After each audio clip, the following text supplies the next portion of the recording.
oleh ahli ilmu sosial. Oh, inilah kunci kenapa dia bisa pinter. Dan itu diadop oleh Elon Musk dan semua orang-orang yang smart sekarang tuh ya. Stephen Hawking segala macam. Ternyata cuman itu kuncinya. Dan kita bisa tiru kok.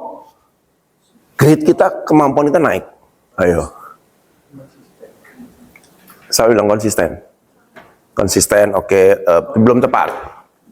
Belum tepat, ya. 50.000 deh. Oh, tebak aja, asal tebak aja. Apa yang buat dia bisa sebegitu pintar? Keyakinan, oke.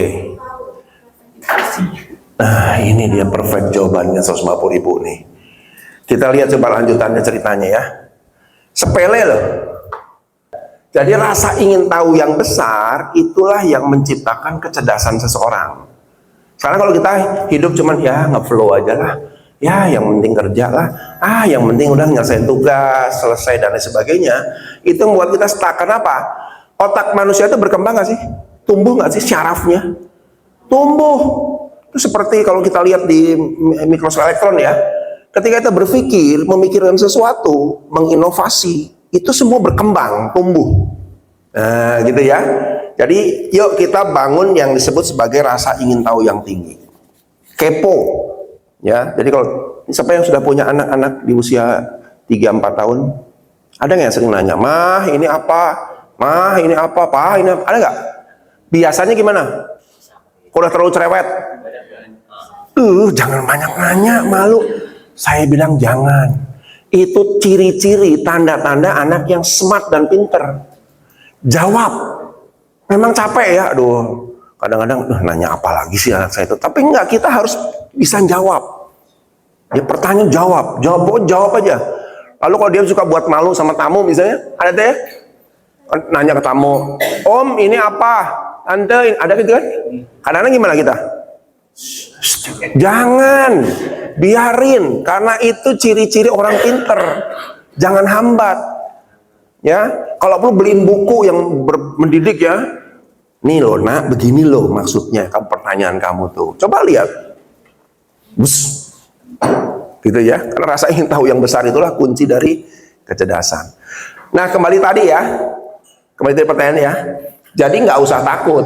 Motivasi itu benar-benar sangat depend on dari situasi dan kondisi. Inovasi tergantung kondisi nggak?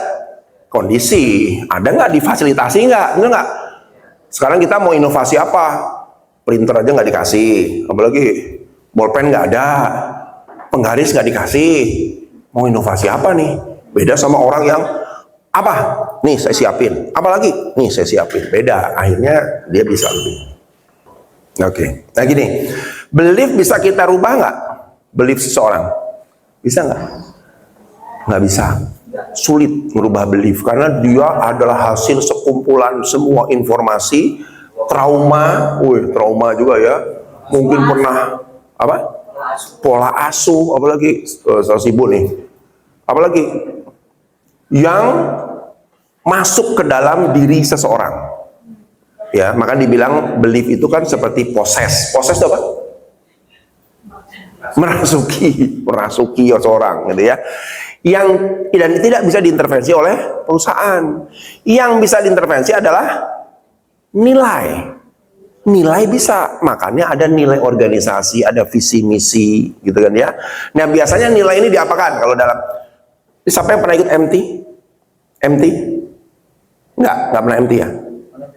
Manajemen training maksudnya? MT. MT itu apa sih?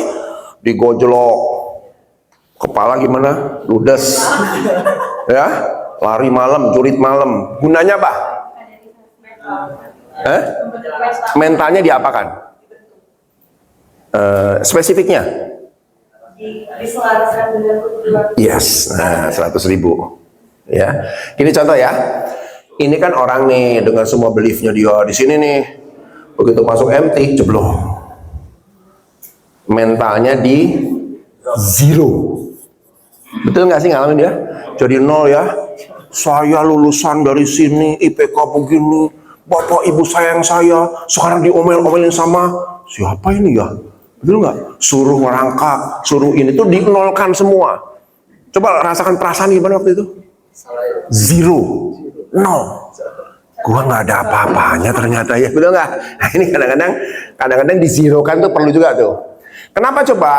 Ketika dalam kondisi zero lebih mudah dimasukkan, diindoktrinasi dengan nilai kita, ya kan? Mulai berkembang kan, oh ternyata begini tuh kalau saya kerja. Nah mulai naik lagi tuh mentalnya. Ya kalau sekarang udah normal tuh, sekarang normal lagi kan? Atau masa kesini? Enggak. Oh enggak lah ya. Normal lagi. Nah inilah faktor yang penting ya. Kalau kita nanti punya bawahan, ini teman-teman punya bawahan dulu ya? Enggak punya bawahan cuma? Oh kita bawahan paling bawah ya. Nah itulah gunanya. Kadang-kadang dizerokan dulu tuh. Supaya kalau nggak zero nggak bisa. Ya. Kalau orang masuk satu lokasi, dia masih ngerasa arogan. Dulu saya, kan dulu terus. Berdebatnya dulu. Tapi begitu saya dinolkan, ya saya bukan apa-apa. Masuk tuh gampang. Masuk semua hal-hal baru dan lain sebagainya. Sehingga kita bisa punya nilai-nilai yang lebih fresh. Gitu kira-kira. Ya kalau dikaitkan dengan tadi, bagaimana sih kita bisa menyelaraskan dengan belief? Nggak bisa. Karena apa? Suatu hari trauma kita bisa muncul lagi nggak? Bisa. Dalam satu situasi, misalnya saya dulu sering dibully, akhirnya saya coba memperbaiki diri, tapi suatu hari saya punya atasan yang ngebully, emosi menggelegak lagi nggak? Karena dia mengkaitkan dengan dulu, peristiwa dulu. Itu yang trauma-trauma itu banyak sekali itu. Nah, jadi artinya belief nggak salah, tapi nilai-nilai yang bisa diintervensi, dirubah, disetting, dirubah dan lain-lain. Gitu kira-kira. Gitu ya, Pak. Jadi kalau ini kan lebih pada program, ya, yang ketika kita menzerokan orang, kita benar-benar tidak melihat dia sebagai person dengan segala macam kepribadiannya, tapi semua harus ikut aturan main kita.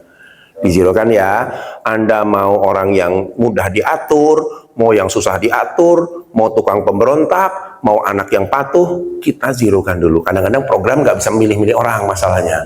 Jadi ya sama semua deh. Nah gitu kadang-kadang. Tapi itu malah yang jadi dia buat program di bedroom.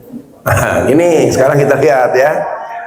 Nah makanya di sini setelah program ini biasanya ada yang namanya program recovery. Recovery ini semua kita be nobody, dinobadikan kan, nggak ada nama, nggak ada apa-apa, pokoknya Anda bukan siapa-siapa, dinobadikan.